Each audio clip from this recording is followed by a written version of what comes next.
नमस्कार साथियों, आचार्य क्लासेज में आप सभी का स्वागत है। आज हम अर्थालंकार के तीसरे भेद के बारे में चर्चा करेंगे। अर्थालंकार का तीसरा भेद है उत्प्रेक्षा अलंकार। उत्प्रेक्षा अलंकार में क्या है? उपमेय में, इसमें उपमेय के अंदर उपमान की संभावना प्रकट की जाती है कि इसमें कोई है या नहीं, इस प्रकार की संभावना देखी जाती है। जिस प्रकार से और इसके जो कुछ पहचान बिंदु है, मानो है, मनु है, मनु है, जानो है और जनु है। उदाहरण क्या है? सोहत ओढ़े पीठ, सोहत ओढ़े पीठ, श्याम सलोने गात, मनहु। ये देखिए उनके जो पहचान बिंदु में से एक आ गया मनहु। नीलमणि सेल पर आत्म प्रयोग प्रभात। इसका अनुवाद बताया गया कि श्री कृष्ण के सुंदर श्याम शरीर में नीलमणि पर्वत की और उनके शरीर पर शोभायमान पीताम्बर में प्रभात की धूप की कल्पना की जाती है। यानी आपको ज्यादा विशेष समझने की आवश्यकता नहीं, आपको तो ये देखना है कि उपमान और उपमेय में जो विशेष शब्द है मानो, मनु, मनहु, जानो और जनु, यानी ये 5-6 शब्द जो 5-6 शब्द है वो अपने उदाहरण में आने चाहिए। तो यहाँ पर जिस प्रकार से मनु शब्द आ गया, क्या आ गया? ये मनु शब्द आ गया, मनु शब्द आ गया। तो मनु शब्द आ गया तो ये आपका क्या हो गया? ये आपका उत्प्रेक्षा अलंकार हो गया। क्या कौन सा अलंकार हो गया? उत्प्रेक्षा। यानी इनमें से मानो में से, मनु में से, मनहु में से, जानो और जनु में से कोई एक शब्द यहाँ पर आना चाहिए। और जो एक शब्द यहाँ पर आ जाएगा तो वो आपको कौन सा अलंकार हो जाएगा? तो वहां पर आपका उत्प्रेक्षा अलंकार हो जाएगा। एक और है जनक बाम दिसी सो, सुनिया ना हिमगिरी संग बनी जनु मायना। क्या है? जनक बम दिसी सो, सुनिया ना हिमगिरी संग बनी जनु मैना। अब यहाँ पर क्या है? जनक और सुनैना क्या है? यहाँ पर उपमेय। जनक और सुनैना यहाँ पर क्या? उपमेय। और हिमगिरी और ये मैना क्या है? यहाँ पर उपमान है। क्या है? उपमान है। और विशेष आपको ये ध्यान रखना है कि देखो यहाँ पर जनु शब्द आ गया। क्या शब्द आ गया? ये जनु शब्द आ गया। जैसे आपके ये जनु शब्द आया पहचान बिंदु से, तो आपका ये शब्द कौन सा हो गया? अलंकार, उत्प्रेक्षा अलंकार हो गया। जैसे ये जनु शब्द आया तो वहां पर आपका कौन सा अलंकार हो गया? ये आपका उत्प्रेक्षा अलंकार हो गया। अब संदेह अलंकार, चौथा अलंकार कौन सा है? संदेह अलंकार। संदेह अलंकार क्या है? जहां पर उपमेय में उपमान का संदेह हो, जहां पर उपमेय में उपमान का क्या संदेह होना चाहिए, यानी किसी वस्तु को देखकर उसके स्थान पर दूसरी वस्तु का संदेह हो। यानी हमें ऐसे लगता है कि वस्तु यहाँ नहीं थी परंतु यहाँ थी, यहाँ नहीं थी परंतु वहां थी।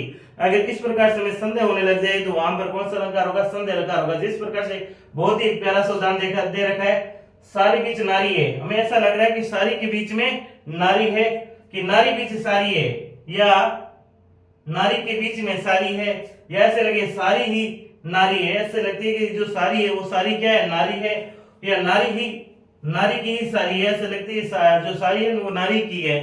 यानी हमें कंफ्यूजन होने लग जाता है, संदेह होने लग जाता है। क्या बहुत ही गजब का उदाहरण दे रखा है, सारी बीच नारी है। यानी ऐसे लगता है कि सारी के बीच में नारी है, कि नारी बीच सारी है, या साड़ी के बीच में नारी है, या सारी की ही नारी है, या जो सारी है वो पूरी नारी की है, या नारी की ही सारी, या जो सारी है वो पूरी नारी की नारी है। यानी इस प्रकार से अगर हमें संदेह लगता है, हमें पूरा कंफ्यूजन हो जाए, हमें पता नहीं चलता कि है क्या यहाँ पर, तो ऐसी स्थिति में कौन सा अलंकार हो जाता है? ऐसी स्थिति में संदेह अलंकार हो जाता है। कौन सा अलंकार हो जाता है? संदेह अलंकार हो जाता है। इस प्रकार से आपके दो अलंकार हुए, उत्प्रेक्षा अलंकार और संदेह अलंकार। संदेह अलंकार क्या है? हमें कंफ्यूजन पैदा कर दे, हमें पता नहीं चलता कि है क्या यहाँ पर। सारी बीच नारी है, सारी बीच नारी है, नहीं साड़ी के बीच में क्या है? नारी है, या नारी बीच सारी है, या ये नारी के बीच में सारी है, या सारी की ही नारी है। ये जो सारी है उन्हीं की ये नारी बनी हुई है, या नारी की ही सारी, या ये पूरी नारी की साड़ी है। यानी हमें पता नहीं चलता समय कि ये कह क्या रहा है। ऐसी स्थिति में हमें संदेह अलंकार होता है। इन संदेह अलंकार के आपको उदाहरण इसी प्रकार के मिलेंगे। जहां पर इस प्रकार के उदाहरण मिले तो वहां पर कौन सा अलंकार होगा? वहां पर संदेह अलंकार होगा। यानी हमारी तीसरा और चौथा अलंकार कंप्लीट हुआ। तीसरा अलंकार था उत्प्रेक्षा अलंकार और चौथा था अलंकार संदेह अलंकार। तो अब आगे हम नेक्स्ट आगे बढ़ेंगे।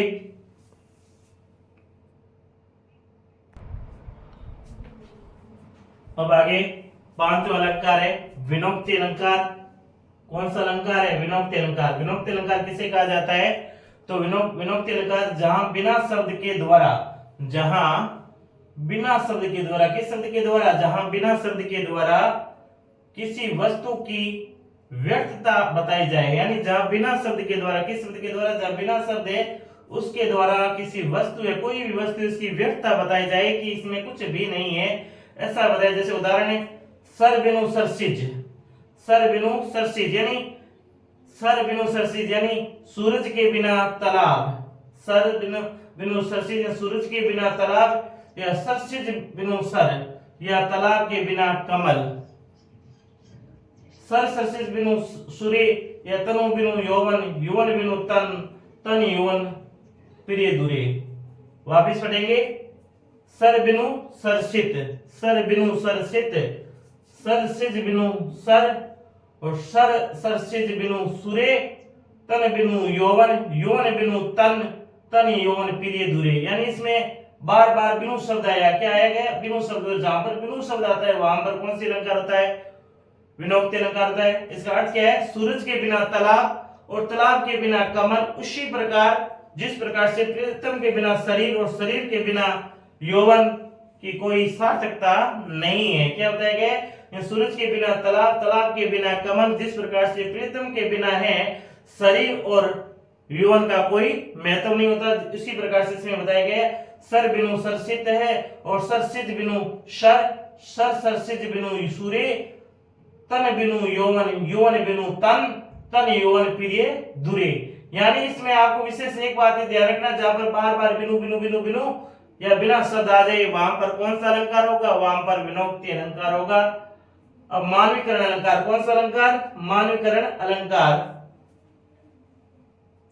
छठा अलंकार मानवीकरण अलंकार बहुत ही अच्छा अलंकार है, जहां पर निर्जीव सजीव की तरह काम करे। क्या बताया गया है, जहां पर निर्जीव है वो सजीव की तरह काम करे। किस प्रकार से काम करे, जहां पर निर्जीव वस्तु है वो सजीव वस्तु सजीव की तरह काम करे। जहां पर निर्जीव क्या किसकी तरह काम करे, निर्जीव किसकी तरह काम करे, सजीव व्यक्ति की तरह काम करे, अथवा निर्जीव को सजीव मान लिया जाए। या तो ऐसा करे कि निर्जीव सजीव की तरह काम करे, या हम ऐसे मान ले कि निर्जीव और सजीव है। किस प्रकार से, जब जब बाहें उठी मेघ की, यानी कह रहा है कि जब जब उठी मेघ की बाहें, यानी बादल को है मेघ, यानी बादल को क्या कह रहा है, सजीव माना जा रहा है। वैसे बादल निर्जीव होता है, परंतु क्या क्या कहा जा रहा है, जब जब बाहें उठी मेघ की, जब जब बाहें वो मेघ की उठी, यानी मेघ अगर सजीव होगा तो उठाया जाएगा ना, यानी अब निर्जीव वस्तु को क्या कहा जा रहा है, सजीव माना जा रहा है। कि जब जब उठी मेघ की बाहें, धरती का तन मन ललका ललका। जैसे ही मेघ ने अपनी बाहें उठाई और धरती का मन क्या है, छलक गया, ललक गया। जब जब मैं गुजरा पनघट में, और कह रहा है जब जब मैं गुजरा पनघट में, यानी जहां पर औरतें हैं घड़े लेकर के निकल रही होती, मैं वहां गुजरा, पानी हारिन का घट छलका। तो है मानो कि पनियारी से घड़े से पानी क्या हो गया, छलक गया हो। तो यहाँ पर ऐसा प्रतीत हो रहा है कि निर्जीव वस्तु थी उसे सजीव बनाने का प्रयास किया जा रहा है। अगर इस प्रकार से हो वहां पर कौन सा अलंकार होगा, मानवीकरण अलंकार होगा।